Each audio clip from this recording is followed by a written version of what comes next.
Lots of Bigfoot, lots of UFOs, lots of ghosts here too, man. You just got to go Don't looking scare for me 'em. before we get going here, Dave. Come on. All right. Well, let's start off with Missing 411, The Hunted. Why did you think this was an important documentary to do? Well, we did the first one, Missing 411, and we used one of your Canadian patriots, Survivor Man Les Stroud, in that movie. And Les read my books, and we were just about ready to go into production, and we had this conversation by the phone. He goes, "Hey, Dave, maybe I can help you on one of these cases." And I said, there's a case out of Washington where a little 2-year-old boy disappeared in the middle of the woods. And 12 hours later and 9 miles later, he was found over 2 mountain ranges. And he goes, "Let me see if I can replicate his track in that amount of time." And we sent a crew out with Les in the middle of the night, covering a couple mountain ranges. And in the middle of it, at about 2 or 3 in the morning, he stopped everybody and said, "Hey, forget it. We're going to kill ourselves. I'll never be able to make it. This kid didn't do it on his own. I don't know how he did it." But it's a story of 5 different boys, young boys, that disappeared in the wilderness, and it's their story. Some were found, some were never found. That was the first one. Second one was I wrote a book called Missing 411 Hunters, and myself and Mike DeGrazier, who was the director on the second movie, kind of sat down, went through the stories, and we said, I think we could do something with hunters. And Dave, as you get stories into your show about the unusual, because of my books, I get probably 50 stories, 60 stories a month that are just bizarre. And I went through them, and I probably went through maybe 400 or 500 of these stories that people called in about what's happened to them when they were out in the woods. And we picked 2 that we could scientifically validate that they happened. They aren't just allegations. Oh, hey, it's a great story. This happened to me, but I can't prove it. No, these stories we can prove happened. And we kind of built the stories up through the movie, talked about different incidents, interviewed sheriffs, search and rescue coordinators, families, and had them tell the story. And I'm in it. I'm front and center in the second movie. But it's one thing to have me saying how strange it is, but it's a totally different thing when you hear from the sheriffs and the search and rescue people how odd these stories really are and how unusual it is that they can't find them. Well, let's start with Thomas Messic, because this was a gentleman who was a hunter the majority of his life. He was 82 years old in northern New York State. I mean, this is a gentleman who knew the ins and outs of hunting. He knew the safety. He had lost an eye due to a gunpowder accident. And all of a sudden, he goes hunting with his sons and his friends and their sons and just vanishes without a trace. Yeah, Tom Messic taught hunter safety for 45 years. And they owned a hunting lodge up in northern New York in the Adirondacks. And these buddies got together 3 or 4 times a year, went up to their big house up in the mountains, and they were like best buddies for decades. And then in the off season, when there's no hunting, they'd go fishing together. And the group was just an awesome group. And one of them knew that there was some state land that was available to hunt behind his house. So they all got in a couple trucks and they drove up to this lake. And it's about a 3 or 4 mile ride into the mountains on this dirt road. And you get to this giant pond, Lily Pond. And everyone gets out, and they have some of their sons with them, and Mr. Messick had his son there. And they said, "Okay, guys, all the old guys, why don't you line up about 50 to 100 yards apart, and the boys are going to go up to the top of the mountain. We'll drive the deer down to you." And all the old guys go walking down the trail, and they kind of line up, and Mr. Messick goes into the woods about 100 yards away from his partner, and he sits down, and the boys coming down the mountain, they don't see any deer, but eventually, a couple hours later, they reach the group, and they all are carrying walkie-talkies. So they get on the walkie-talkies, and they go, "Guys, come on, let's meet back at the truck. We don't see anything." Well, everybody returns to the truck except Mr. Messick. So they go back there, and they knew that he had some wrapped candy and some other things, but he was fastidious. He would never just drop them in the woods. But they looked at the place where he was sitting. There was nothing dropped. There was nothing there. They called his name.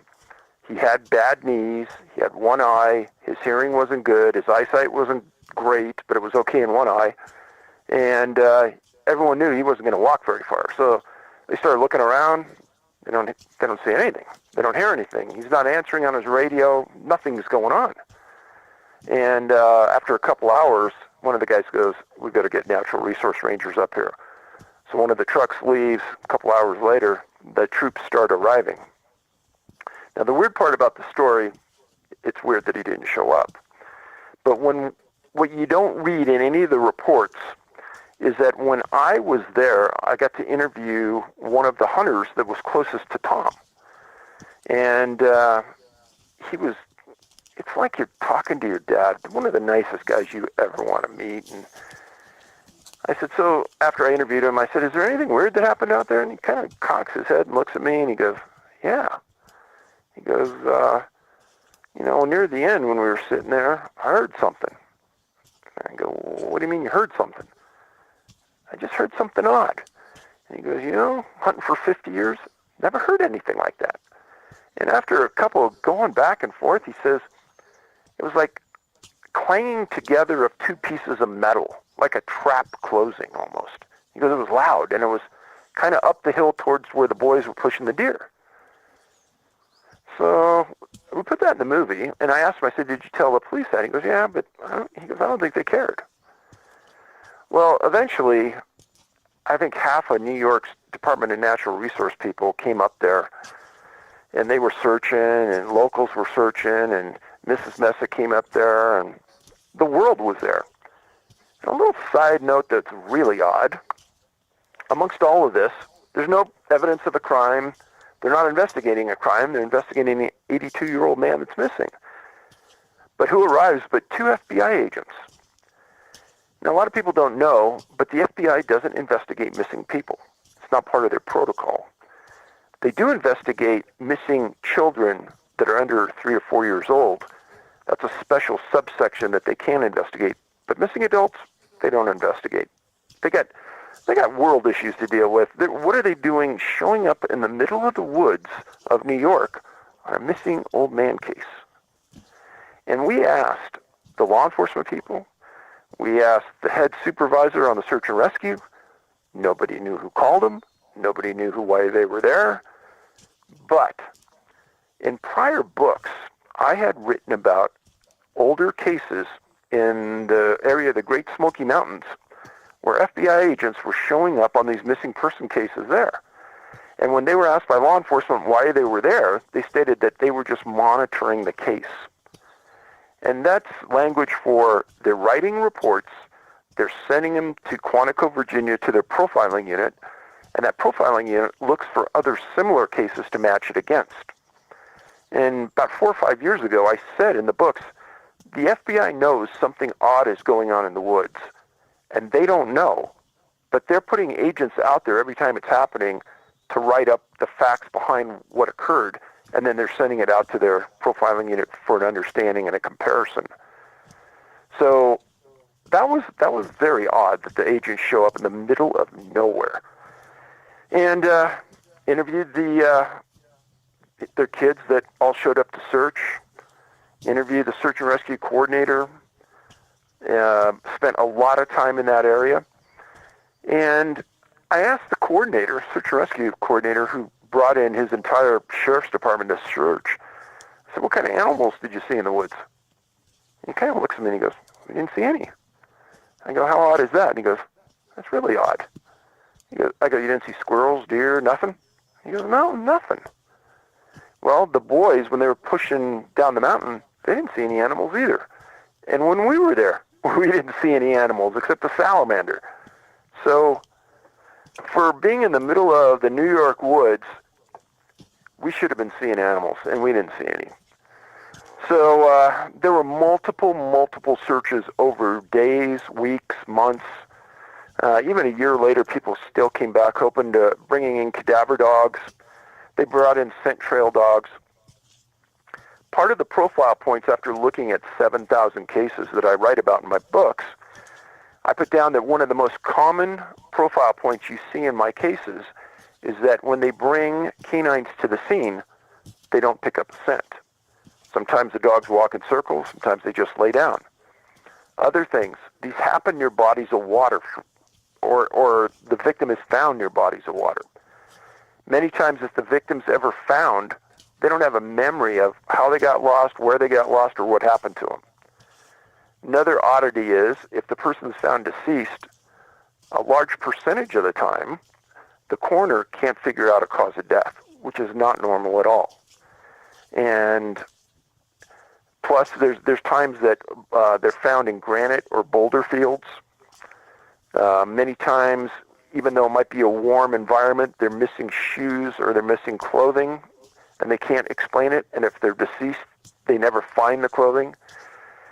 Those are some of the oddities. But months later, after Mr. Messic disappeared, they brought in cadaver dogs, and they could pick up a scent miles away. They never picked up a scent. So Mr. Messic, at 82 years old, walked out of a 4 or 5 mile perimeter, and nobody can figure out why. Nobody can figure out where he went, and there's no scent trail.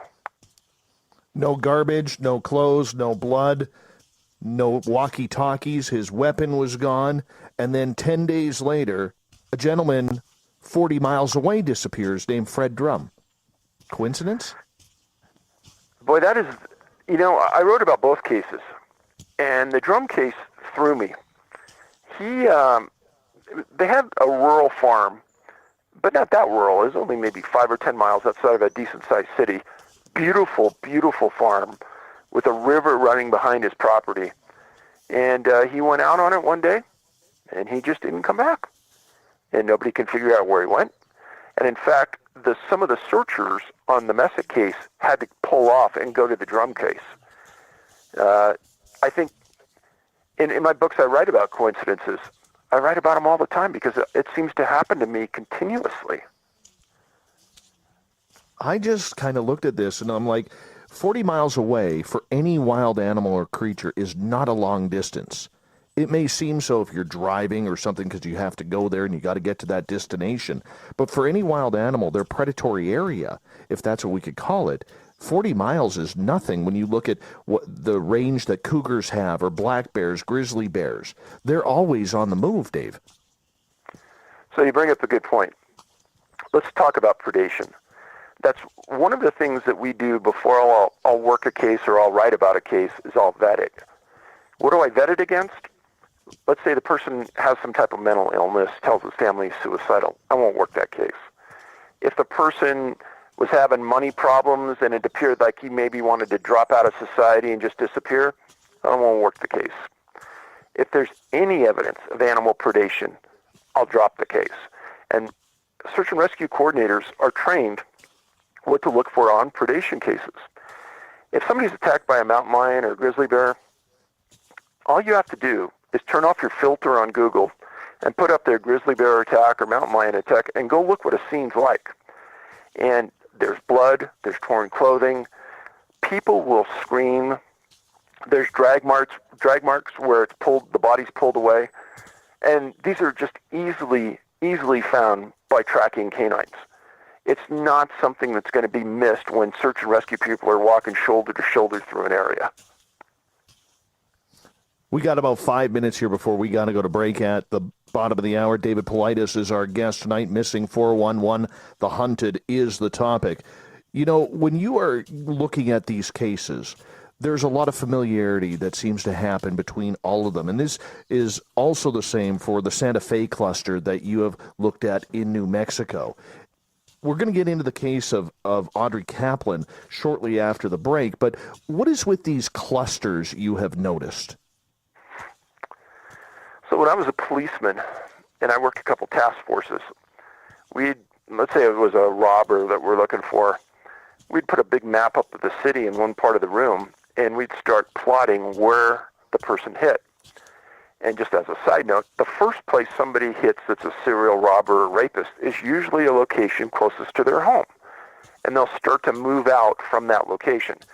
And you can tell a lot after 3 or 4 robberies or rapes, you can tell a lot about the person. Well, as I'm going through these cases 9, 10 years ago, and I'm starting to go through them, I'm thinking, didn't I hear that park before?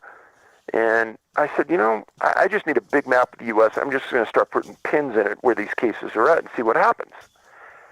And oddly enough, there's a huge swath right down the middle of the United States, north and south, across the plains, where there's almost no cases at all. But there's 63 geographical clusters of missing people in North America. And the biggest cluster in the world, Yosemite National Park. And the number 2 cluster in the world is Vancouver. Really? Well, we Yes. are special around here. We are special. Does it have anything to do with the mountains, the water? Have you put anything like that together? So I've always said that this is related to water. So you guys have the Fraser River that empties at least 9 different lakes.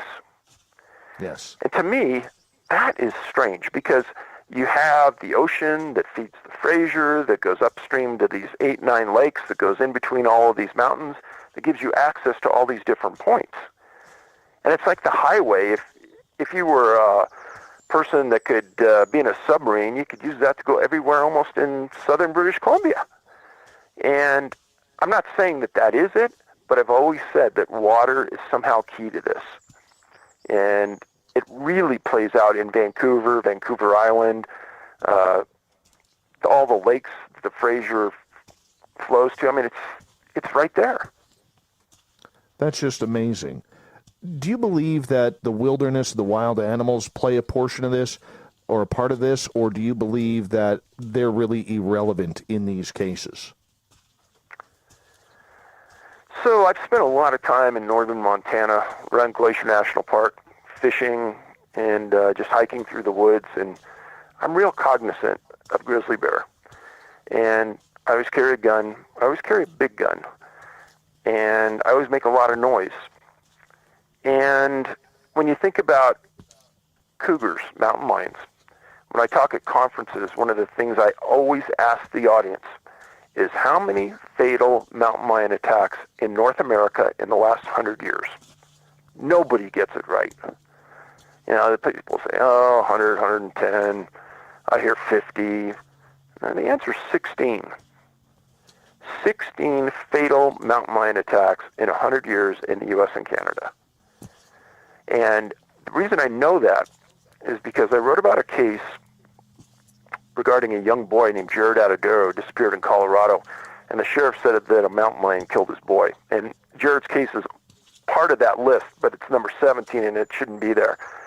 Well, his dad took all the evidence, went to 4 different mountain lion experts, and the mountain lion expert said, don't know why the sheriff's saying that, because the mountain lion didn't kill your boy. And it was based on what they found at the scene, the clothing, no blood on the clothing, et cetera, et cetera, et cetera.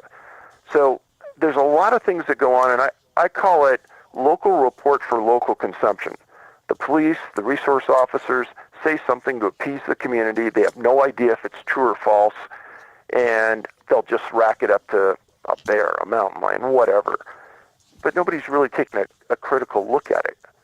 And I've got the experts now to look at these things and to come out with logical, ethical decisions on them. And we're finding a lot of things that are really unusual. All right. We're talking about these clusters right before the break, and one in Santa Fe, New Mexico, where a lady named Audrey Kaplan mysteriously disappeared.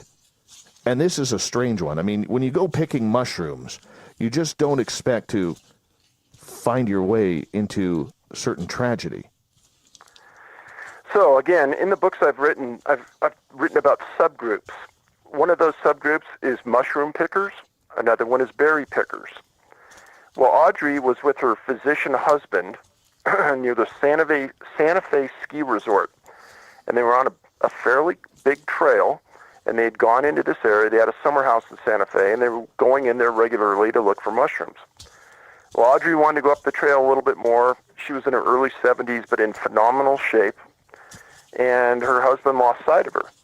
And it started to rain, and then it started to pour. Another profile point. There's a weather event in close proximity to the time the person disappears or at the point that search and rescue starts. In this incident, there was a huge weather event at about the time she was supposed to meet her husband. Well, she gets separated. Her husband can't find her. He comes back down the trail. He gets the sheriff to come in. Sheriff brings in search and rescue, and they start searching. And they bring in canines, they bring in helicopters, they bring in everything. They bring in the world. And they're not finding anything. And they go 7 full days. They don't find anything. Dogs don't pick up any scent. There's nothing there. The 8th day, a firefighter from a local jurisdiction that's just way off the grid walks into this area in the woods that's pretty clear on the ground, and there's trees, but there's not a lot of foliage on the ground. And he looks and he sees a creek, and he sees almost like a campsite that's been destroyed. Things are scattered all over. And the reason I know exactly what he saw is this guy took a camera with him during the search, and he took photos. These photos went to the New Mexico State Police, and I got these under a Freedom of Information Act request from them, and I got the photos of the body.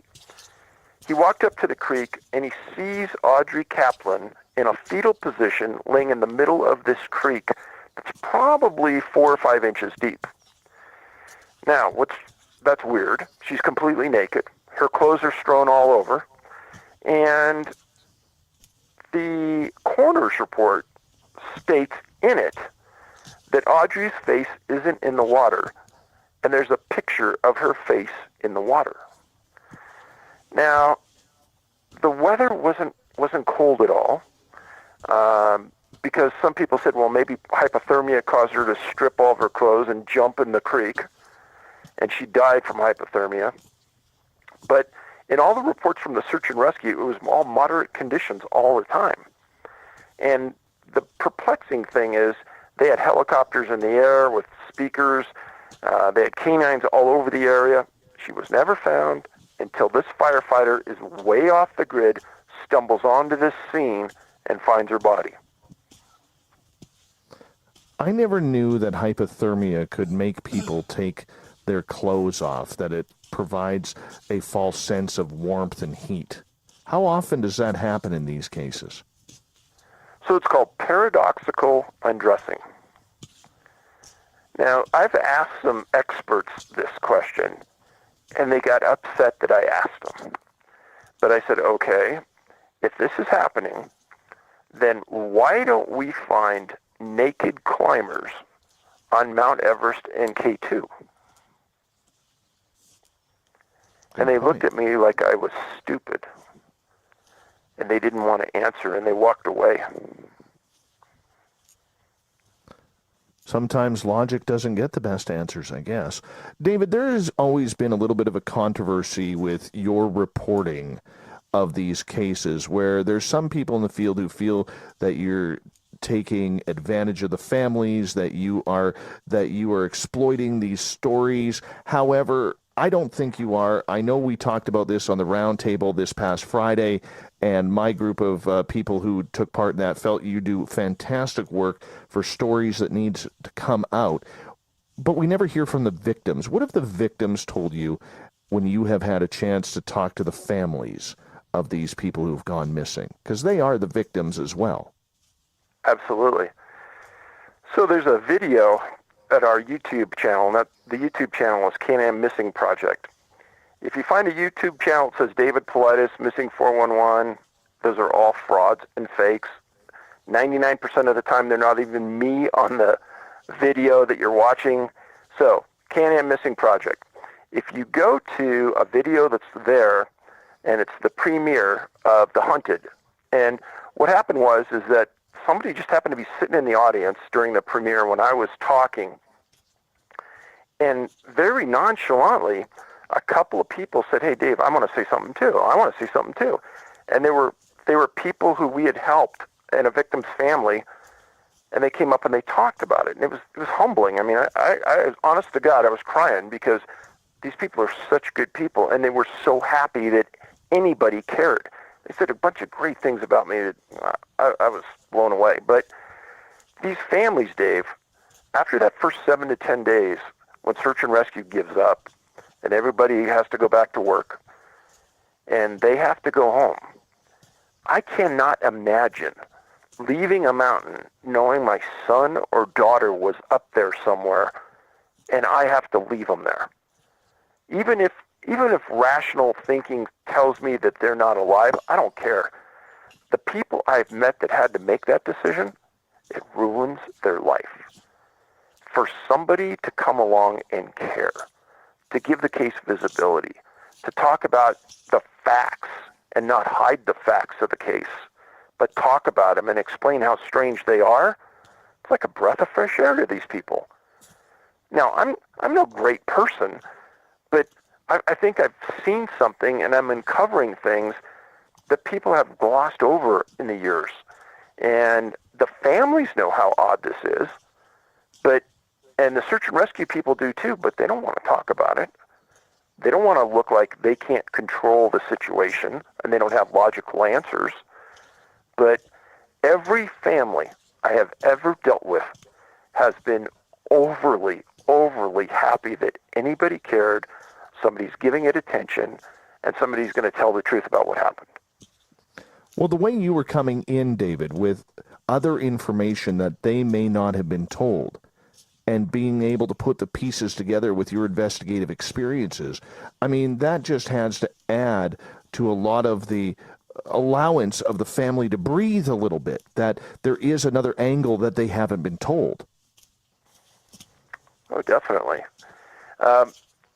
Occasionally, there's a missing person case where a search and rescue commander is interviewed, and they look dumbfounded, and they can't give a logical answer about what happened.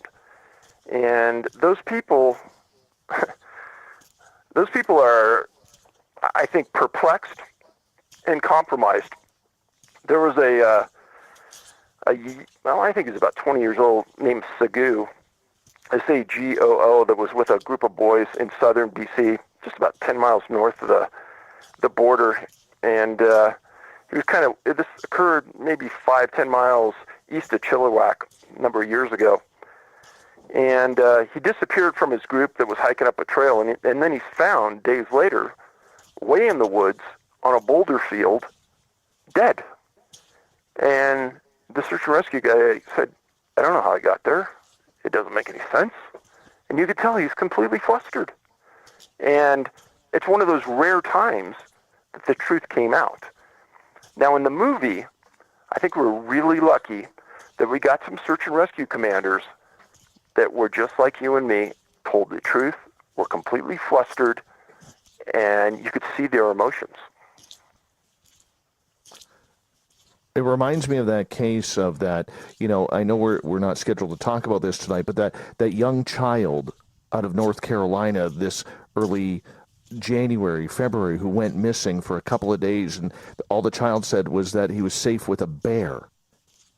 Yeah. Now, I know bears in wintertime, they're hungry, they're angry, they're cranky, and they ain't cuddling a 3-year-old child and keeping the child warm and safe. That's what it reminds me. No, they aren't. No.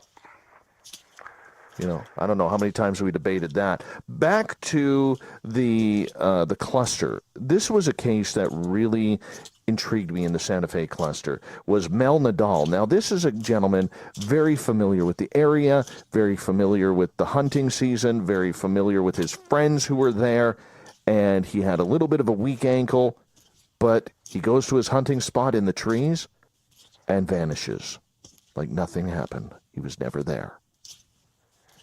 Yeah, Mel was a guy who had a bad knee, bad ankle. He was carrying a high-caliber pistol, but he was bow hunting.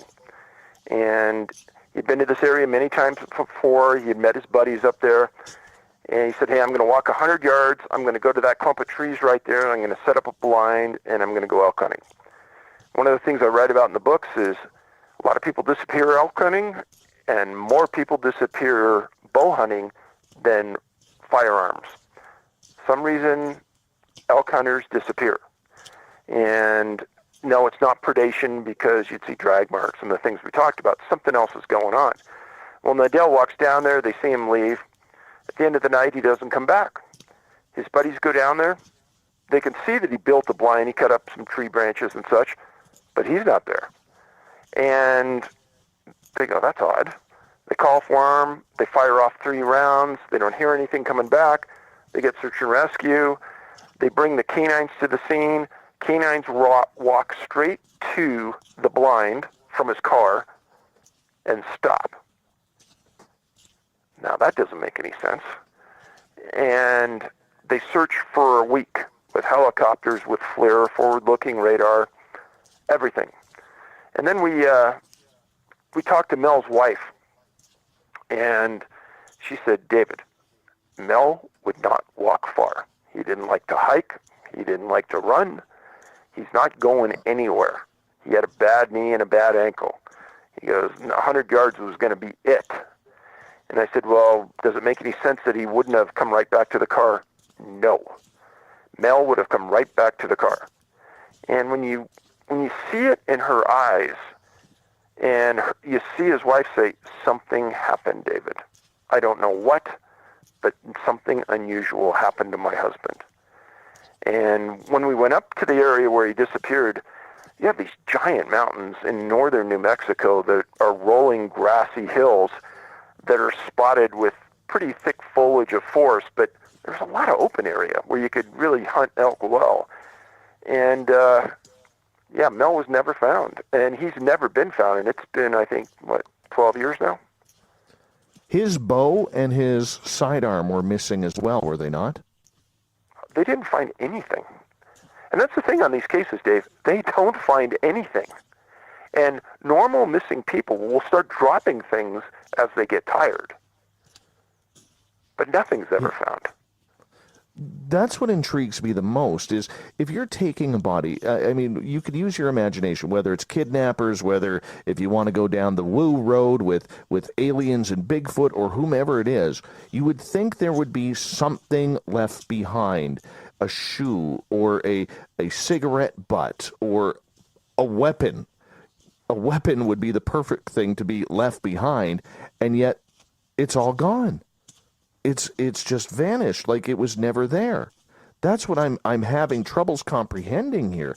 How do you try and figure that out? Or is that the baffling mystery that keeps you scratching your head? Well, I think that's one of those elements that once you get there and you realize that's happened, you're onto something. Wow. Incredible.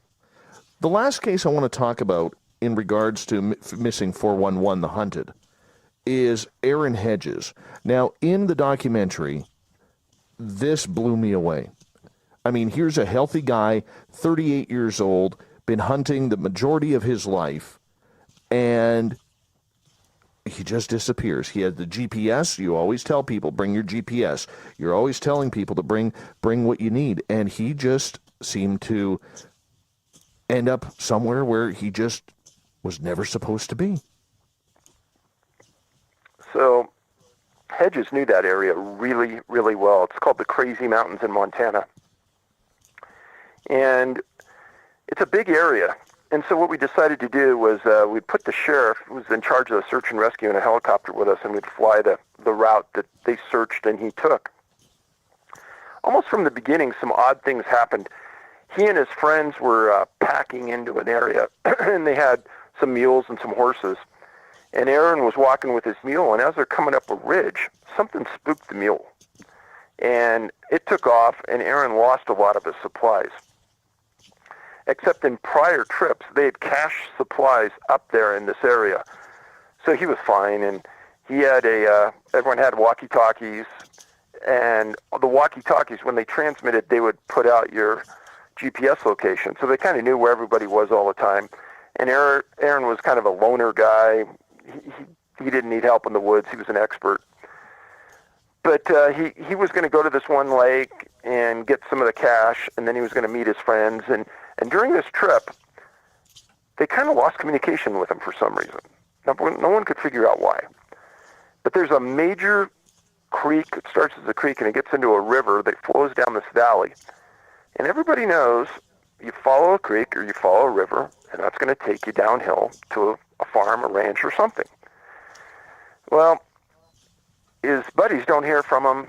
They eventually come all the way out of the mountains, and that's a couple-day trip. They get search and rescue, and where he disappears is right on the perimeter of two counties. So these two counties decide that they'll come in from each side, and they'll meet in the middle where Aaron was missing. And they do.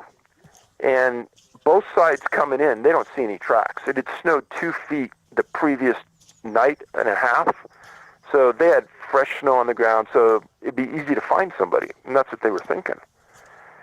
And as this one county, Sweetgrass County, Montana, is coming up the river, and they're on the trail next to the river, they're not seeing any tracks coming out. They get to the borderline with Park County, and what do they find right next to the river? They find a pair of boots. And they find parts to a water canister from a backpack. And they also find some cut-off straps from a backpack. And nobody can quite make out what they're finding, but the sheriff said, well, Dave, when we found the boots, we knew, okay, we're going to find him dead within 150, 200 yards from hypothermia. But that didn't make sense either, because Aaron, he had the supplies to survive, and he knew where the cache supplies were at. But they searched this giant area, and they don't find anything. And it's a bizarre twist, and they're frustrated. And the canines aren't picking up any scent from that scene next to the water. So they come out, and they're not finding any tracks leaving. They're coming out a different route. Make a long story short, nothing happens. Months go by. And then a guy who owns a ranch 6 air miles from where they found the boots. 6 air miles, it's probably about a 12-mile hike. He and his dad are fixing a fence line. And his dad goes, hey, look what I found. And he finds a backpack leaning against a tree with a bow, a gun, and food. And about 15 feet away on a rock is a thermos with a cup. And they go through it, and it was Aaron's backpack, Aaron's gun, Aaron's food, Aaron's water. Sheriff comes back out. Huge search. They don't find anything. Another 3 or 4 months go by. There's a dude ranch near, maybe 3 miles away from where they found all these supplies. And this dude ranch runs horseback riding trips up into the mountains. And about a mile away from where they found all these supplies, they're riding this trail, and off the trail, somebody thinks they see a skeleton. Sheriff comes back out, and they find this partial skeleton, which is later determined to be Aaron. But one of the things I always ask these guys, because it's common, is, well, did you find any shoes? Because maybe he had another pair of shoes. Was there anything on his feet?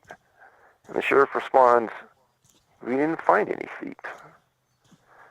Wow. I said, well, what'd you find? And he says, well, we found a skeleton and some small bones, and we really didn't find a lot, but through DNA, we did determine it was Hedges. Now, here's the weird part, Dave. From where he supposedly sat down and drank and put his backpack, you could see a series of farmhouses and stables where this rancher lived no more than a mile away down the mountain. That's safety. Why wouldn't you head there? Exactly. I don't get it. I don't get it.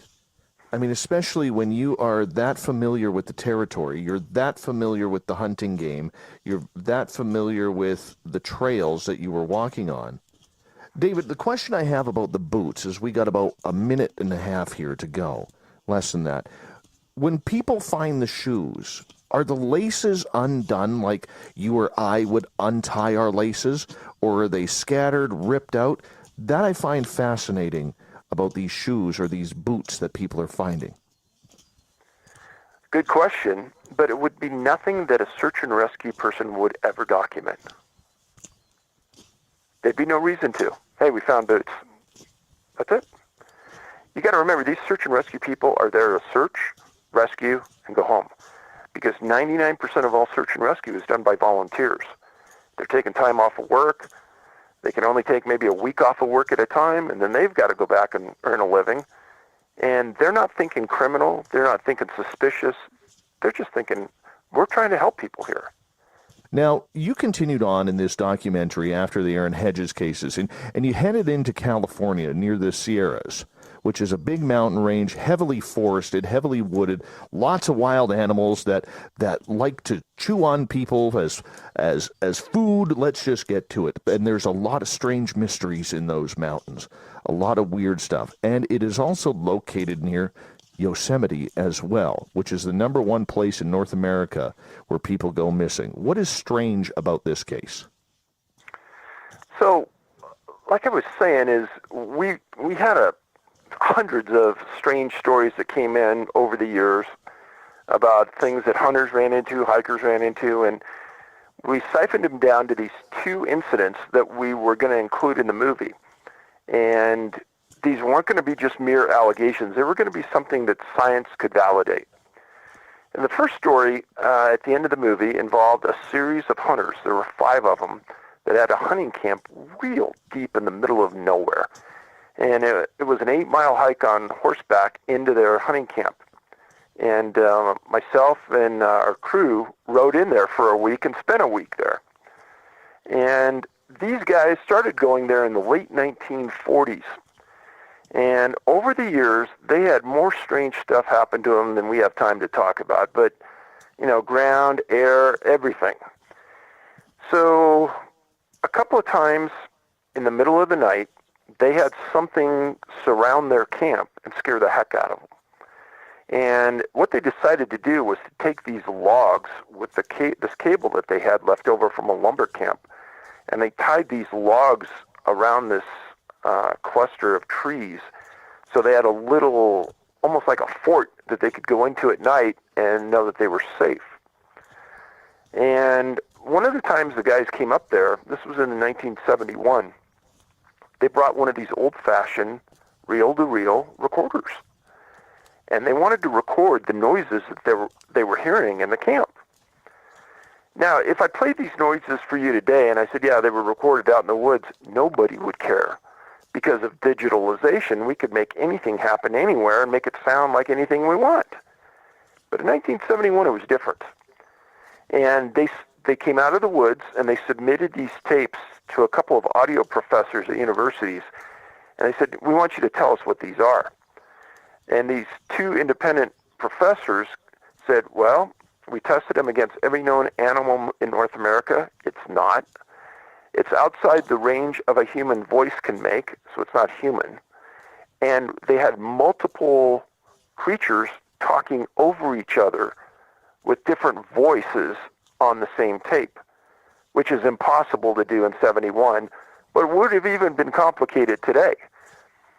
And they had UFOs flying through camp. They had these rods. They actually looked like a stick you'd have at the end of a broom flying through their camp slowly, but with thought and intelligence. And when we were in there in the camp, nothing happened, but we sat around the campfire, and one of these hunters came forward and was willing to talk. There's actually a book written about this in 71 as well, but it's probably some of the best documented creepy stuff in the woods that's ever happened. And Ron Moorhead, who's a really good friend, is the guy who did the recording of it, and it's called the Sierra Sounds. And when you hear the sounds in the movie, it'll blow your mind. It sounds almost like some type of language, but they're talking maybe 100 times faster than we're talking right now. And they've taken those tapes and they've slowed them down, they've sped them up. They had a cryptolinguist specialist from the Navy even analyze it, and he came out and he said, the way that the words are separated and the intellect and dialect in the words, he goes, you could tell they're words and nouns, verbs and nouns. So it's some really, really interesting audio footage to listen to. When I listened to that, last year, Mike Morin from Haunted Crew of Canada and I, along with my good friend Mark, were out at Flight 21 in British Columbia here, which is Canada's largest unsolved murder, David. And we were investigating, and we kind of took this deer trail in behind the crash site. And Mark stood by this giant boulder, and Mike and I walked about 30 yards across this meadow. And the thing that scared me about the Ronald Moorhead tapes, because that was the clearest I've ever heard them on your documentary, was the mumbling type sound about like a right at the beginning. Mike and I heard that clear as day twice. Wow. And it did nothing but put goosebumps all over my body because, hear the Sierra sounds back in 71 from Ronald Moorhead. And now we're hearing this with our bare ears, like there is this communication happening with us, even though we can't see anything around. It scared the daylights out of us. It literally did. One of the weirdest sounds I have ever heard. Now, in the Donald Vista disappearances, I mean, this is a place where there's a lot of rock, a lot of granite, a lot of high, tall mountain peaks where, it's easy for people to fall. It's easy for people to lose their step or their foot grip and just fall down these cliffs and embankments for hundreds of feet.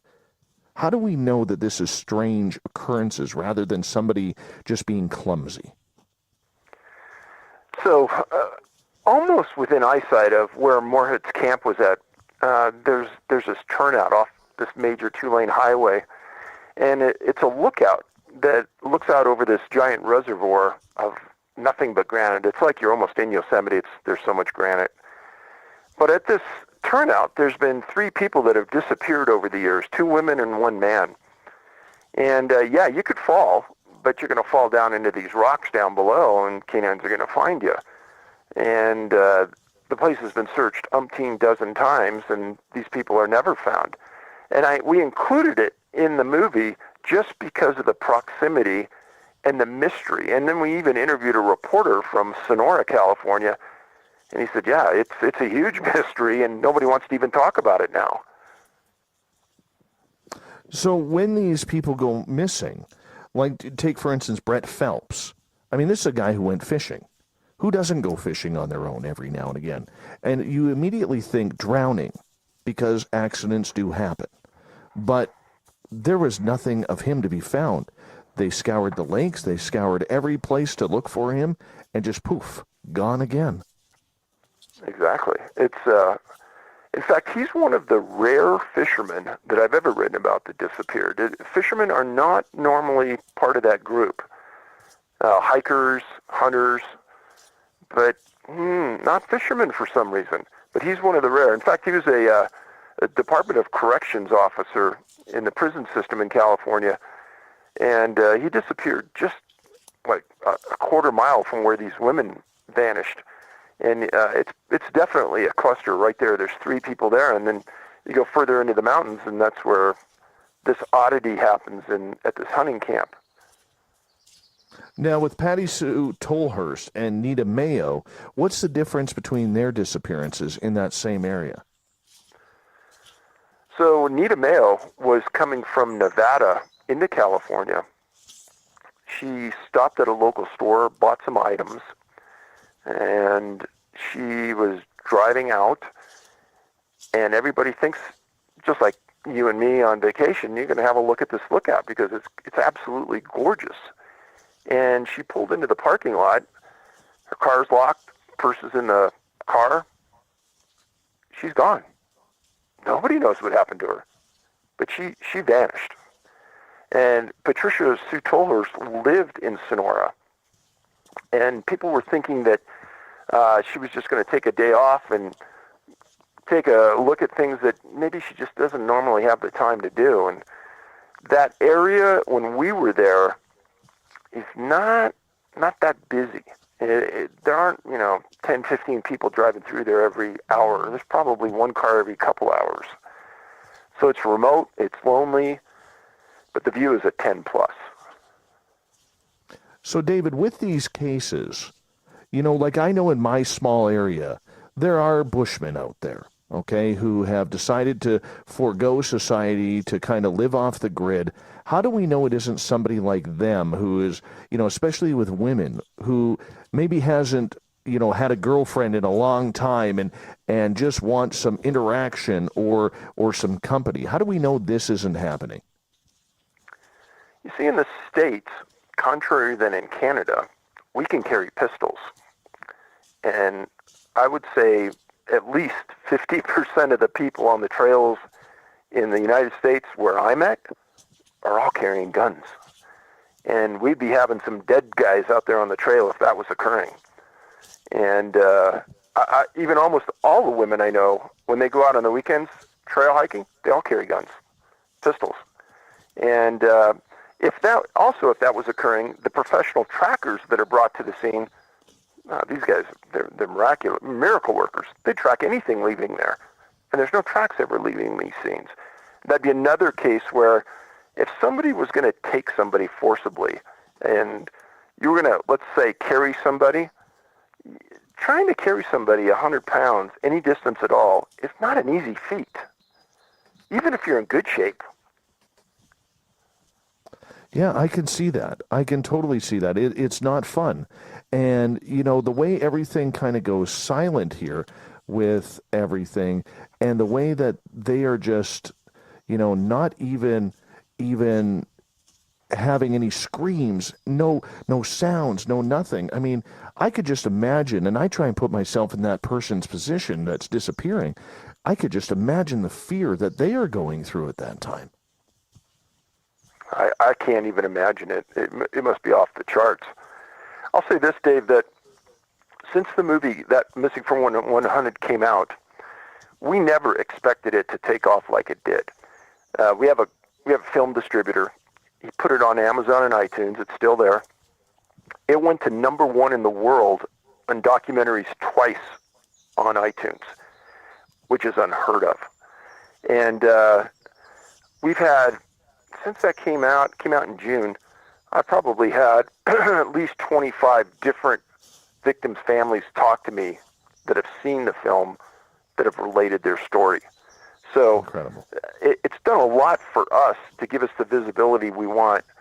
And there's a specific aspect to the movie near the end where we talk about safety in the woods and carry a personal locator beacon, carry a small emergency blanket, always carry like some energy bars, extra water. And I know this sounds stupid, but it's not. Carry a small whistle. And I know that in Canada, you can carry a rifle. In the States, I always tell people carry a pistol because firing off 3 rounds in rapid succession is a universal sign of somebody in distress. And hunters know that, and that's a really good way to signal that you're in trouble. But everyone should be carrying a personal locator beacon in the woods, and if they did, 95% of the cases I think we research wouldn't be there. At least I'd hope they wouldn't be there. But yeah, iTunes, Amazon still has the movie. You can get a DVD on our website, canammissing.com. All right, let's switch over to Missing 411 Canada now, if you don't mind, because, a lot of people don't, like I mentioned right at the beginning of the show, a lot of people don't pay attention to what's happening north of the border, but I know through hockey and through your own experiences, you've kind of found a second home up here in Canada. Why was doing this book so important to you in the Missing 411 series? So I had written about some cases in Canada in my previous books. This is the 9th book in the Missing 411 series. And I knew that Canada had the same sort of strangeness in the cases that we had in the States. Now, I've written about 11 countries that have cases that match what we're talking about. And in order, the countries with the most is U.S., Canada, UK, and Australia. And the weirdness is that MUFON comes out with a monthly list of the top countries with UFO sightings, and those 4 are always in the top 5, which is kind of odd. But Canada, I know a lot about Canada. I've been to the Yukon, Northwest Territory, Alberta, British Columbia, Nova Scotia. I've been around your great country a lot, and I love it. And it offers some things that we don't see in the States. Namely, you can walk out of Vancouver, and in 20 minutes, you could be in the wild and see a grizzly bear. And I don't think there's any place in the States that has a city the size of Vancouver where you can step out and see that. So it's big intrigue. But I started to pay attention to the greater Vancouver area years ago because there were some strange disappearances there that I knew about. And I said, okay, I'm going to spend a year on this and just see what I can find. And just the more I focused on Vancouver Island and the greater Vancouver, North Vancouver, Garibaldi Provincial Park, going kind of an arc circle going all the way over to Penticton and Kelowna, Kamloops, that area has so many people that have disappeared and never been found. It's very odd. It really is. Now, you say that the Vancouver area and the North Vancouver area with the Cascade Mountains is literally number 2 to Yosemite. Why is that? So, I've never done this before, but in that book, Missing 411 Canada, I included a 24 by 36 inch map. I've never put a map in a book before, but it's important because this map shows British Columbia and that area that I just spoke about. And then in the top right corner of the map is a close-up of Greater Vancouver. Now, when I talk to you about these, it's hard to visualize how many people are missing if you can't put it on a map and look at it. To me, it's like a crime scene, and I'm looking to see where these crimes are happening. And son of a gun, if there aren't these clusters of disappearances in your country, just like there are in our country. And on the island, there's 2, 4, 6, 8, 10, 12, 14 people that have never been found. And there's little clusters there. In the Strait of the Juan de Fuca, that's the piece of water between Vancouver Island and the Olympic Peninsula in Washington. You can't see this on the map, but I talk about it at conferences. There's a series of boys, young men, that are missing on Vancouver Island. And on the Olympic Peninsula, there's a series of boys on the coast of the Olympic Peninsula that have disappeared. What separates Vancouver Island from the Olympic Peninsula? The Strait of the Juan de Fuca. It's just a very, very odd coincidence. This little strait, and we have disappearances on both sides. Like I was saying, water. And then when you look at the inset in the top right corner of the map that has the city of Vancouver, there's somebody missing out by UBC. There's 2 people missing north of Horseshoe Bay. There's 2 people missing, just coincidentally. 2 of the only women in the area are missing right in the Lynn Valley, never been found. And then as you go further north, there's a whole cluster of missing people. It intrigues me. It very much intrigues me, especially, for me, I know all of these areas. I know these areas. I know exactly where you're talking about. Lynn Canyon is very deadly with the river. A lot of people drown there every year in regards to it. But, I mean, you look at the mountains. There's 3 mountains, ski mountains, right in a row. There's Cypress, Seymour, and Grouse. And usually 1 or 2 skiers a year who end up going out of bounds disappear. No trace whatsoever.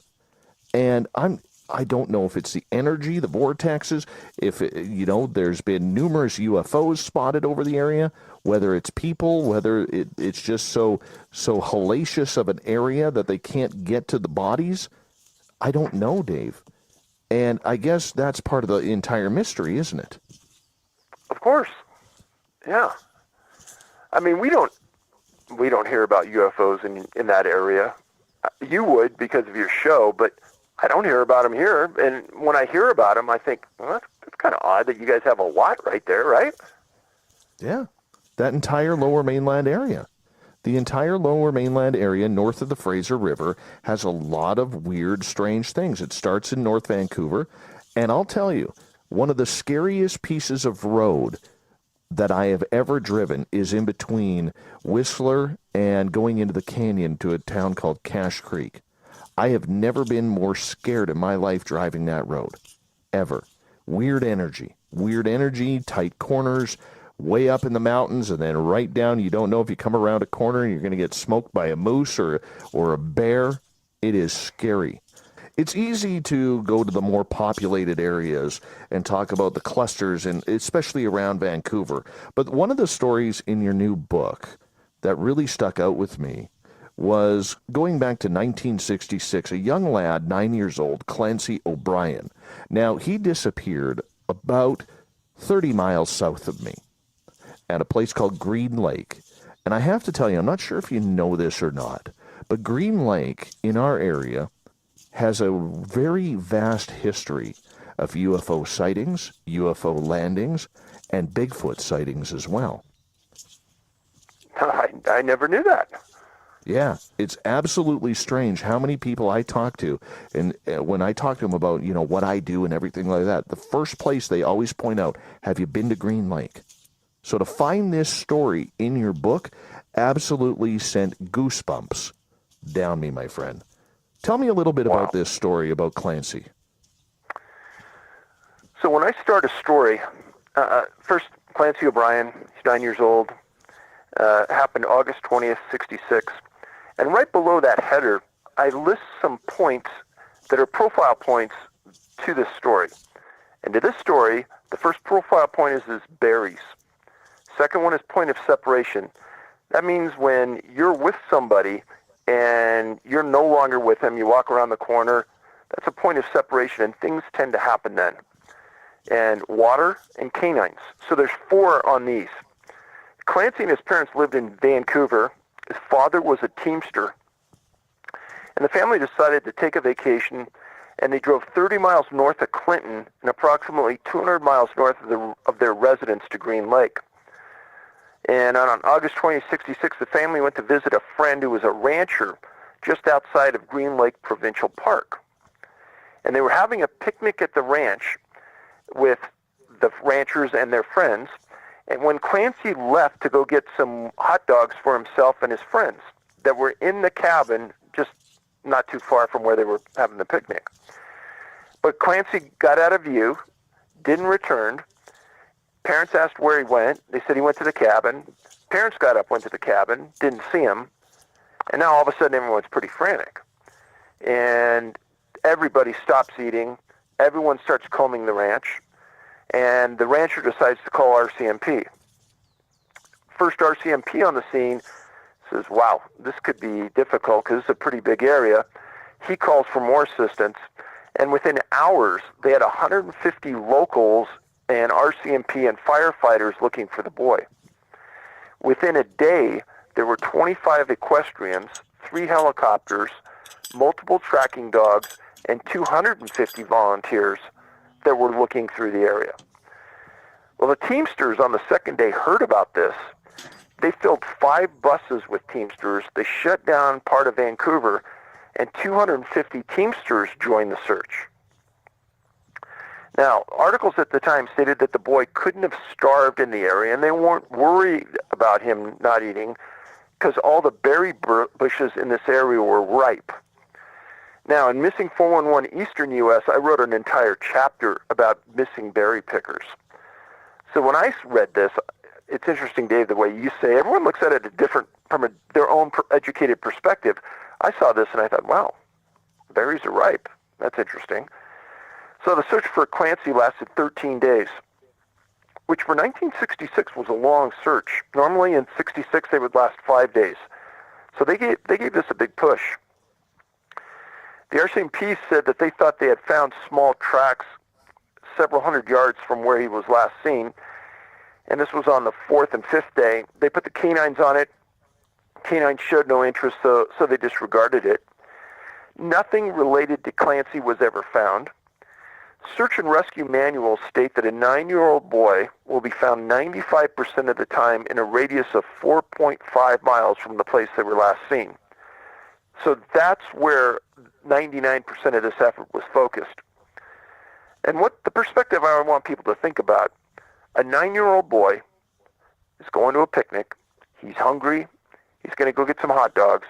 That kid is going to have a one-track mind. Get the hot dogs, get them on the barbecue, and let's start eating. So any thought that he wandered away voluntarily looking for something else, I don't buy that. Something unusual happened here because in all of those years, he was never found. It's amazing. That's absolutely amazing, because knowing that area, the amount of people who travel to Green Lake or who have cabins or cottages around Green Lake, there is people there all year round. Doesn't matter if it's wintertime, summertime, where it's one of the most beautiful areas. It's got that pristine green water that just glows. It's just beautiful. And the fact that nobody saw this young lad just disappear without a trace, it's baffling to me. It's absolutely baffling. I think you got to remember, too, that they weren't having a picnic like at a public campground where maybe he was abducted. They were on a private ranch. So to me, that even offers more intrigue. It's very thick and dense out there as you start to leave the lake shore. Very thick and dense. And, you know, all you have to do is climb up on one of the hills to see how thick the trees are in that area. Well, most of them are burnt down now after the fires a couple of years ago. But in a case like this, Dave, you know, with your experience, do you think those bones or his body or anything will ever be found maybe 10 years from now, 30 years from now, that somebody will just stumble across them? Does that happen? So kind of the way you have to think about this is our forests are very efficient at getting rid of things. And if you think about a deer laying in the woods, in your woods, in our woods, in 2 weeks, you won't find anything there. Now, I can think of the amount of time, the tens of thousands of hours I've spent hiking in the woods, and I've seen deer bones. I've never seen bear bones. I've never seen a skeleton of a bear. I've seen some elk skeletons, but I know how many bears are out there, but I've never seen a bear skeleton. Now, in a small boys incident, those bones are going to get dissipated and eaten by small rabbits or squirrels and etc. But if there's leather shoes or if there's a leather belt or there's anything metal, that may last 10, 20, 30, 40 years, 50 years. But the clothing, that's going to dissipate quickly, and so are those bones. So any chance of finding a small child in the woods after 3 or 4 years, almost nothing. All right, let's move to another interesting case of a child, because, you know, as a parent, I think we can all relate to this being our biggest fears. And this one is out of Alberta, the province over for our American friends who are unfamiliar with Canada's provinces. It goes British Columbia, then Alberta, of 2.5-year-old Helen Bogan. Now, when I was reading this one literally scared me, because a child is there, then she's not there, and then she's back. August 7th, 1950, another August case. This one happened at 10 a.m., 2.5 years old, and the profile points is weather, missing clothing, area previously searched, water, and point of separation. The town is called Monitor, Alberta, small city 200 miles north of Edmonton, about 10 miles southeast of a place called Gooseberry Lake Provincial Park. And in this area, if you look at it on a Google map, there's just hundreds of small lakes, bogs, swamps, lots of water in the area. Well, at 10 a.m., 2 of the Bogan kids were mounting their horses for a ride to their grandparents' home. Helen, at 2.5 years, wanted to go with them. Parents said no. Kids said, "You stay here," and the kids rode off. Well, soon after they left, the parents started looking for Helen, and they couldn't locate her. Well, the parents searched their yard, then started to call for neighbors. They're yelling for their daughter. They're not getting an answer. And it wasn't long before 150 locals arrived and were looking for the young girl. And people may think that's odd, but when you read these older stories, these remote communities really rallied around each other, and when something happened, they came to each other's aid quickly. And this search went nonstop for 24 hours. and they lit fires in the hills. And the idea behind that is that a small kid will walk toward the fire, and knowing that there's somebody there. Well, the neighbors were yelling the entire time for Helen, and they couldn't get a response. And the police responded a couple hours later with canines from West Block. And the police specifically stated that none of their dogs could pick up a scent. And then 2 private planes from Provost responded. They flew the skies around the area looking for the girl. They didn't see anything. So at the 29th hour, there were 450 locals searching and just scouring that area. They weren't finding anything, and they weren't finding tracks. At hour 30, locals were searching an abandoned farm when a severe thunderstorm hit the region. Well, they didn't find anything at the farm, and they turned around and went back. An hour later, hour 31, the rain had stopped, and a woman, Mrs. Douglas Tainch, was back at that farm by herself, searching an hour after this last group had left, and she thought she heard something in this abandoned home on the farm.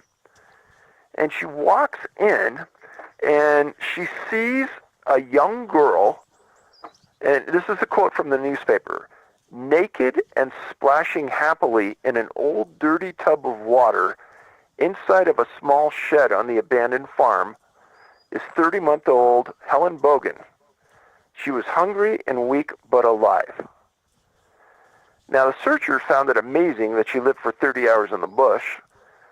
Now, Helen spoke to her dad and said she spent the previous night on a local hill.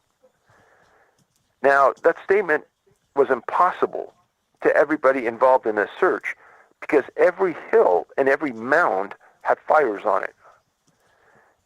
There were no tracks. There was no scent trail. They had the point of separation. She was missing clothing. Weather played into this. The area where she was previously searched. And why wasn't she cold?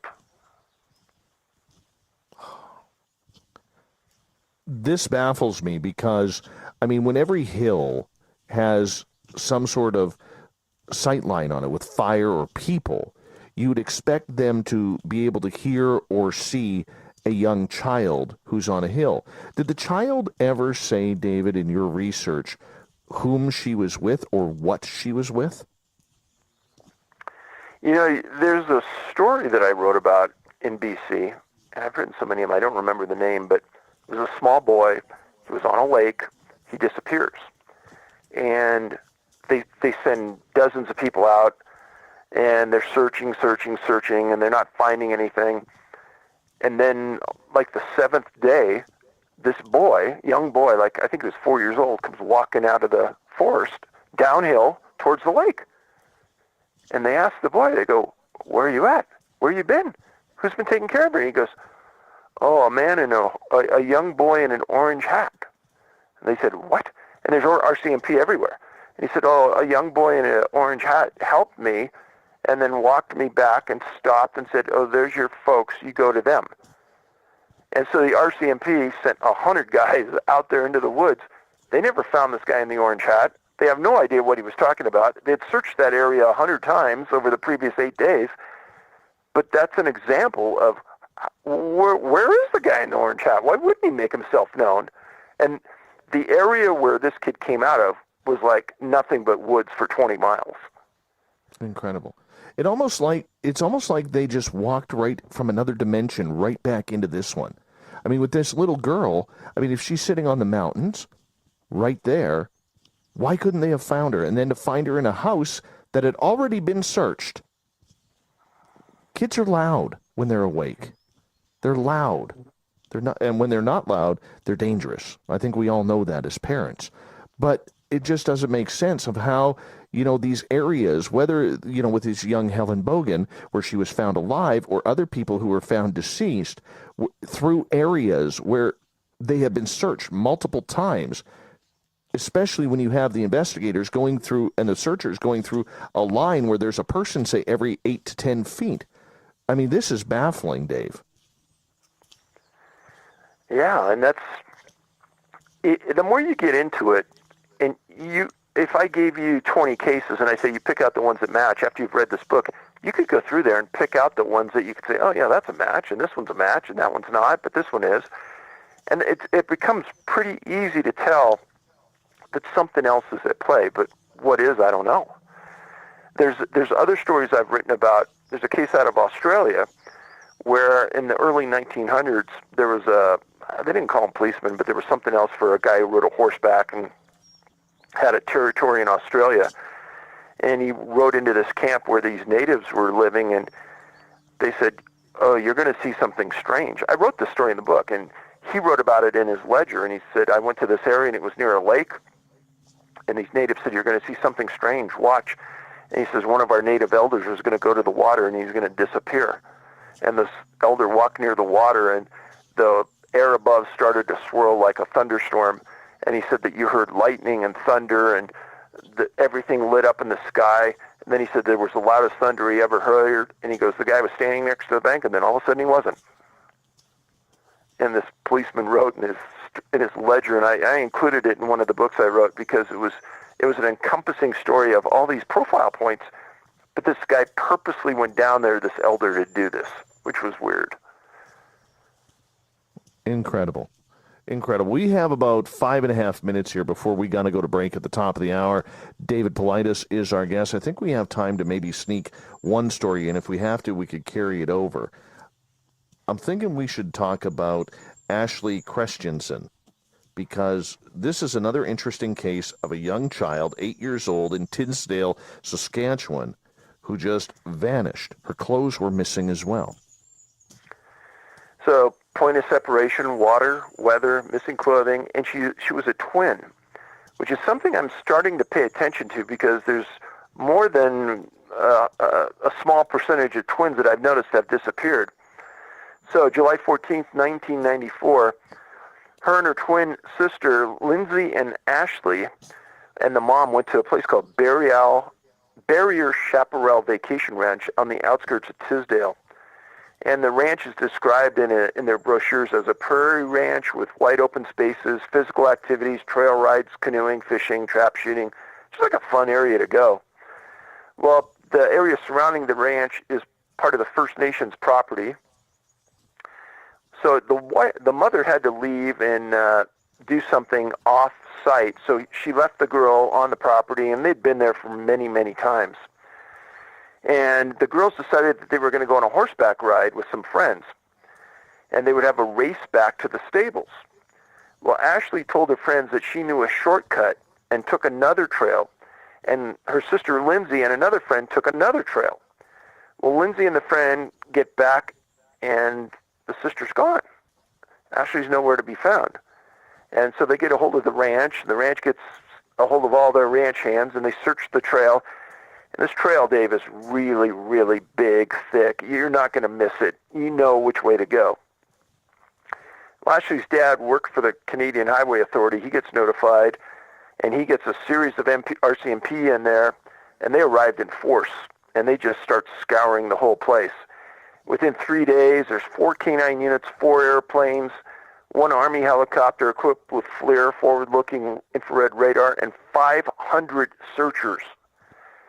The helo pilot and spotter did low flyovers with the FLIR looking for any heat signature. They found none. The ranch was thick with swamps, grass, and parts with thick foliage. The search area was inundated with heavy rain for the first 3 days, and that compromised the search. What baffled investigators was the path that Ashley took was so easy to follow. There's no way you could have gotten lost. Well, after 2 weeks of not finding anything, the government calls off the search.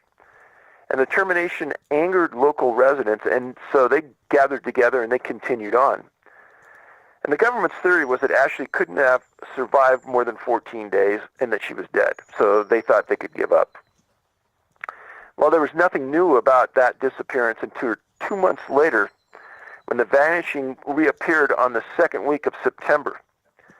A hunter deep into the bush found a young girl's skeleton 3.125 miles east and 4.3 miles south of the ranch in an area described as extremely thick and rugged with vegetation. The RCMP reported that it was Ashley, and she was found wearing girl shorts and 1 shoe. No shirt, and she was missing a shoe that was never found. The area is processed like a crime scene. Nothing was found. The RCMP stated they never searched this area because they never believed that she could have gotten into that area based on how rugged the region was. The search for Ashley was described as the largest at its time in that area of Alberta. The government threw every conceivable technological resource into finding Ashley. There was no cause of death ever given, and it was very similar to a case I wrote before about Corey Kelly, and we could talk about that later if you want. Absolutely.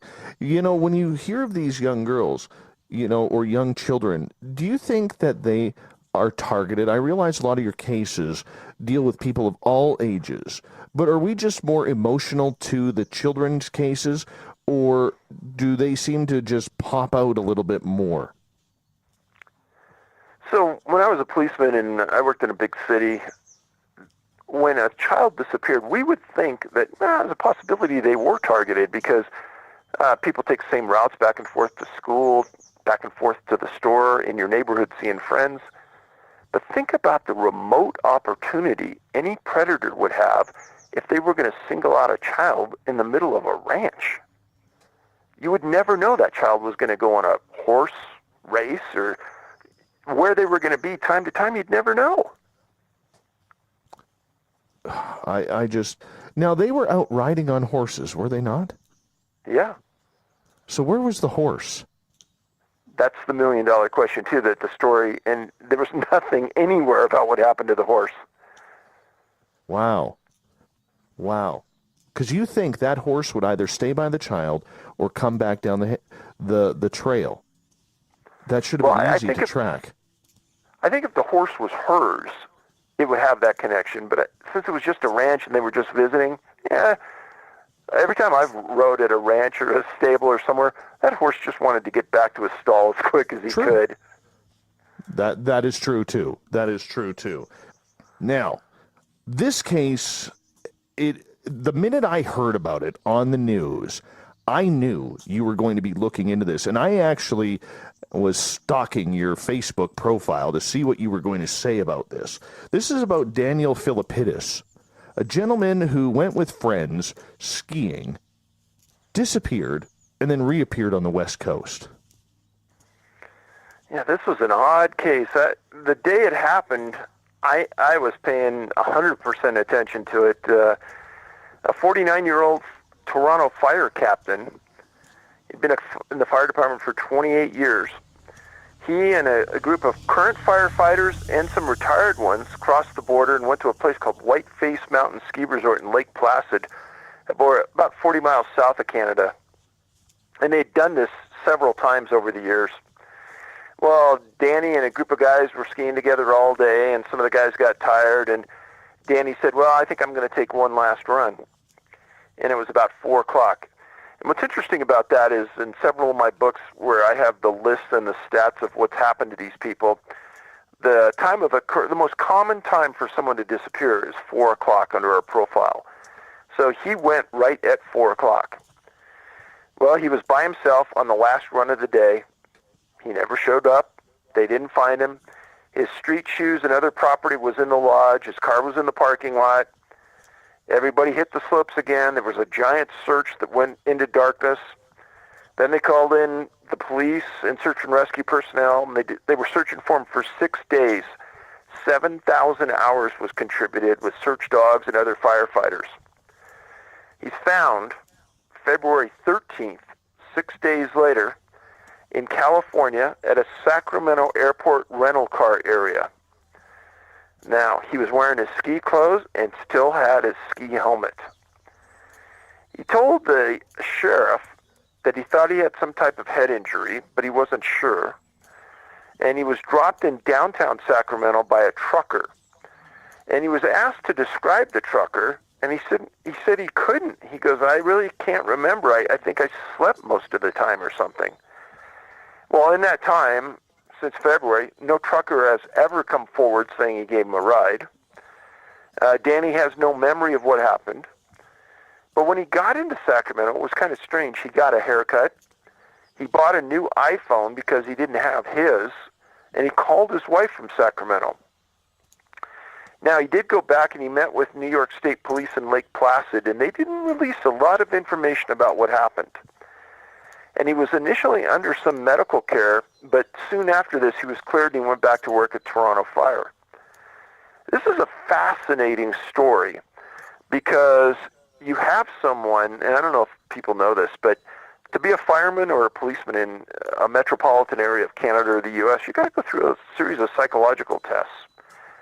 So this guy isn't some wacko guy. He's a very stable guy to be a captain in Toronto. And he was as perplexed as anybody about what happened to him. And they interviewed one of the sheriff's deputies from Sacramento that first had contact with him, and he said, no, the guy was not right. Something was wrong, and he knew it. And he felt bad that he couldn't explain himself. So I don't know what happened, but I think it's odd. Do people like this go through some sort of hypnotherapy regression to try and figure out what happened to them? Has that worked, or is because hypnotherapy is considered such a controversial type of investigation that you don't really put much fact into it? I think you have to, first of all, have a cooperative victim that wants to go through it. And then you have to have a competent hypnotherapist, which may be hard to find sometimes. But I think it'd be fascinating if you went through it. I'm just blown away by this case because, I mean, this gentleman, he had no ID on him. Where did he get the money from if he didn't have his wallet? He had a credit card. Now, don't most places in the United States, David, ask for ID for the usage of a credit card? Not really. No, not anymore. Not if you have the chip. And yet he can't remember where he was, but he could, or how he got there, but he can remember his wife's name, her phone number, the PIN to his credit card. No, I don't think you need a PIN if you have a chip on a credit card, you just insert it into the machine and it does its thing. But he did remember his wife's phone number. See, up here, which is pretty weird. Yeah, sorry, go ahead. In this day and age, I don't think I remember anybody's phone number on a smartphone. No. And you see, up here, you do have, if the purchase is over $100, you do have to put in a PIN code. Really? Yeah. Huh. No, you don't have to in the U.S. Weird. Very strange. Now, has this guy, I'm not sure if you've done any follow-up with Daniel Philipus, but has he ever recalled any further information about this, or has he been told to keep it silent by investigators? He did give an interview to, I think, CTV, but he didn't say a lot in the interview. He said almost all the things I just said, that he was concerned and he didn't know. And I think that if I was in that position, I don't know if I would talk to anybody about it because I'd be embarrassed. Because I couldn't answer for myself. And I think that if this truly happened like he said, and it happened to you, I think you'd be not only embarrassed, but disturbed that it happened. Very true. We have a number of listeners in Nova Scotia, and this is why I chose this case from your book, Canada Missing 411 Canada, Unexplained Disappearances. It's of Marty LeBlanc. Now, this is a 30-year-old man. Once again, as you just said, 4 o'clock seems to be the magic hour where people go missing. That's when he disappeared near Spider Lake, Waverly, Nova Scotia. What happened there? This is a strange one. 30 years old. Profile points are weathers and canines. And there's more people missing in Nova Scotia than logically should be. But when you see the amount of water that surrounds this area, and you think about what I've said in the past, water comes into play. Well, Marty left his home in Halifax May 29th and drove to a remote region northeast of Waverly. And he drove to a location called Spider Lake, and he parked at the dead end of this dirt road. Well, he was a big guy, 6 foot, 260, He got out his mountain bike, took off riding down the trail. And he had told his family that when he left at noon that he'd be back at about 4 o'clock. Well, when he didn't arrive home, the family drove to the lake, knew where his car would be, and found it there at 8:30 at night. And they immediately got on the phone, called in a missing person report, and the RCMP responded. The area could best be described as super thick with swamps, lakes, and burrows, a very thick bush around the swamps. Well, the formal search was orchestrated by RCMP, started the following day, May 30th, and the articles described it as one of the largest search and rescues in the history of Nova Scotia. 3 helicopters, 450 searchers, boats, planes, search dogs. One of the helicopter pilots was interviewed, and he said, "Hey, I've been on a lot of searches. I've never seen anything this huge." So they were throwing a lot of resources at finding Marty. The commanders stated that they covered 60 square kilometers with multiple helicopters multiple times, covering land, swamps, and lakes. And they used the helicopters with FLIR looking for a heat signature. They found none. The Canadian military even sent 200 soldiers that walked the bush and swamps. It was one of those weird days out there in Nova Scotia. It was 90 plus for 5 days in a row, and it exhausted the searchers. When the SAR was eventually ended, the commander stated they had not located anything. So the question is, why didn't FLIR pick up a heat signature of Marty? Why didn't canines that were there pick up a scent? Why didn't 200 soldiers find anything related to the victim? And it's now been 5 years, and nothing's ever been found. Did they send divers into the swamps and the waterways in the area? They did. And nothing there. No. What about underground streams where, you hear all these stories of people go, say they drown in a lake and they end up in a river, 10 miles away, something along those lines? Were there underground streams that have to be worried about? I don't think in this area because it's pretty flat. Streams usually have where there's gravity and the water can go somewhere. Here it's pretty flat. Now, was this guy somebody who was normally out in the wilderness by himself? Or was this just a day where he wanted to enjoy nature? Now, he'd gone to this location several times in the past and rode, and he knew that area, so the family knew exactly where he was going.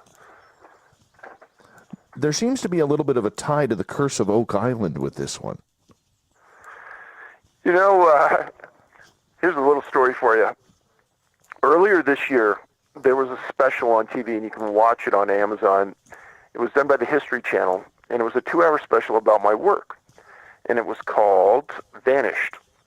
And if you Google it on Amazon, I think you can watch it for like $2. It's a 2-hour special. It has really good reviews. Well, the company that did that was Prometheus Productions that I worked with for 6 months to do that. It's also Prometheus Productions that does the Oak Island. And we used to have all kinds of talks about the disappearances in Nova Scotia and if they were related somehow to what's going on there. So it's interesting you brought that up. Yeah, it's very interesting indeed because, I have a question from Joe here. He's asking, was the bike ever found? No. Which goes to what we've talked about, the equipment, the things that are with you, they're never found. Now, the bike is something, that's a great question. That's something that should have been found. Yeah, totally. Totally. No clothing found, nothing. No. And that bike, they could find that 20 years later, so the body may not be around, but that bike is going to be there. Going to find it in a tree that's grown through it. So it's going to happen. Or the bike fell on the tree. Could very well.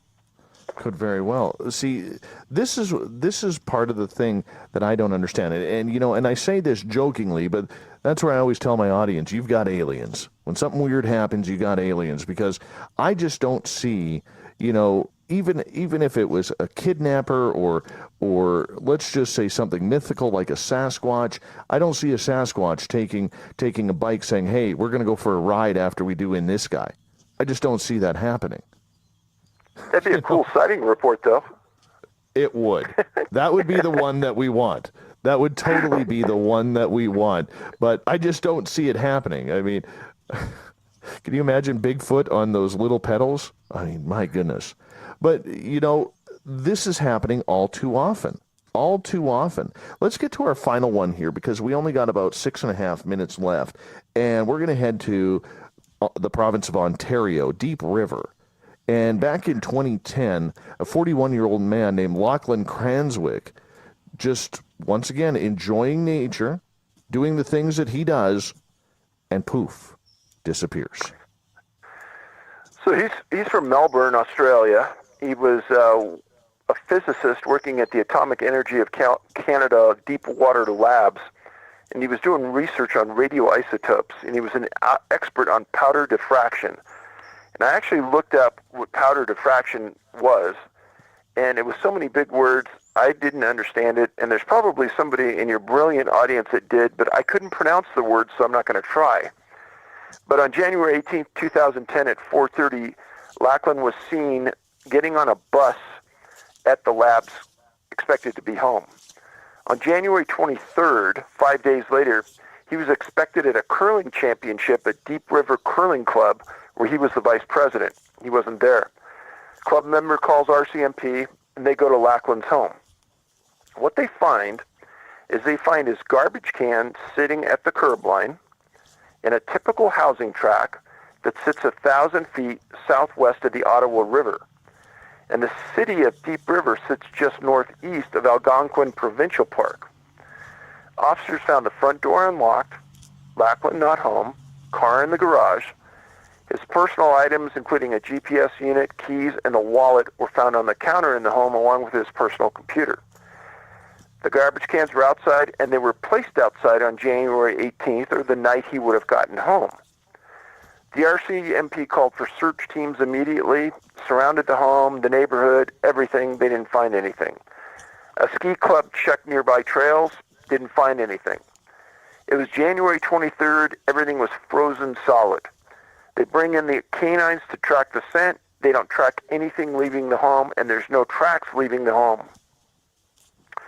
So they put locals out near the streets, the harbors, and the river. They don't see anything. Police stated that the river was frozen solid with only a few open patches in the marina, and you could only see those if you're in a helicopter. At the time Lachlan vanished, the ice was 4 feet thick, according to the RCMP. Lachlan's brother, Rupert, flew in from Melbourne. The brother made this statement to the news. The circumstances of the disappearance are just bizarre. I talked to lots of locals, and they think something extraordinary happened to him. End of quotes. Nothing happened on this case for 6 months. June 11, 2010. Two canoeists were in Welsh's Bay east of Deep River Marina and found a floating body in 2.5 feet of water. The coroner stated it was Lachlan. He was found wearing his work coat and lab ID. No cause of death was ever released by the coroner. The brother stated that the police have no clue what happened to his brother. Some believe that he went for a walk at 11:30 p.m. on a frigid January night. Refer to Missing 411 as sobering coincidence. This book that I wrote chronicles a series of smart men who all disappeared and were found in bodies of water, many unknown cause of death. And that's all this book is about. Young, intelligent men who disappeared. Nobody saw them disappear, and they were later found in a body of water. This almost sounds like a case, David, on the East Coast where all of these young men in Boston have gone missing. Some have claimed it's that group, the Smiley Face Killers. This is almost identical to that.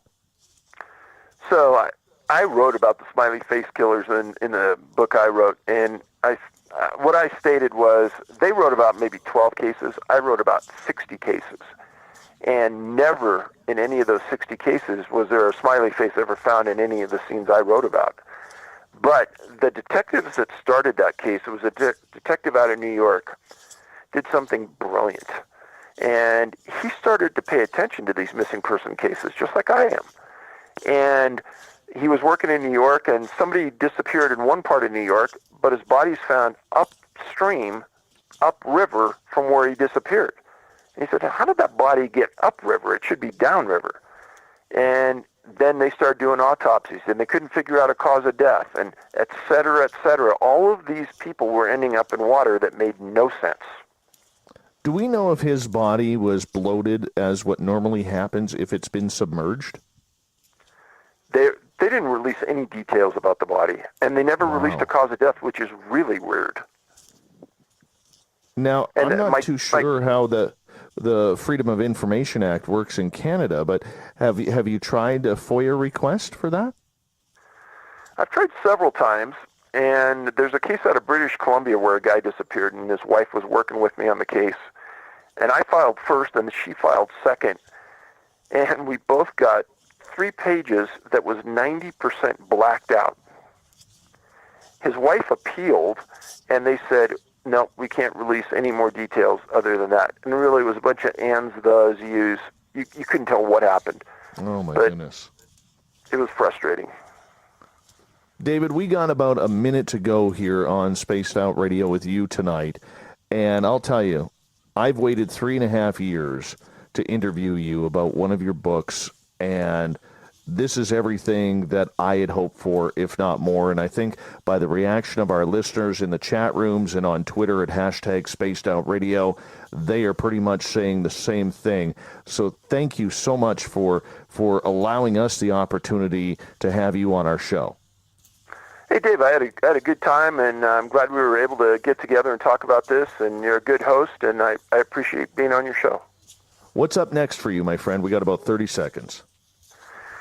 You know, we're probably going to go into pre-production on movie number 3 since this last movie did so well, and not sure what it's going to be about yet, but we're talking about it. So get out, and the movie's pretty cheap to watch. Take a view.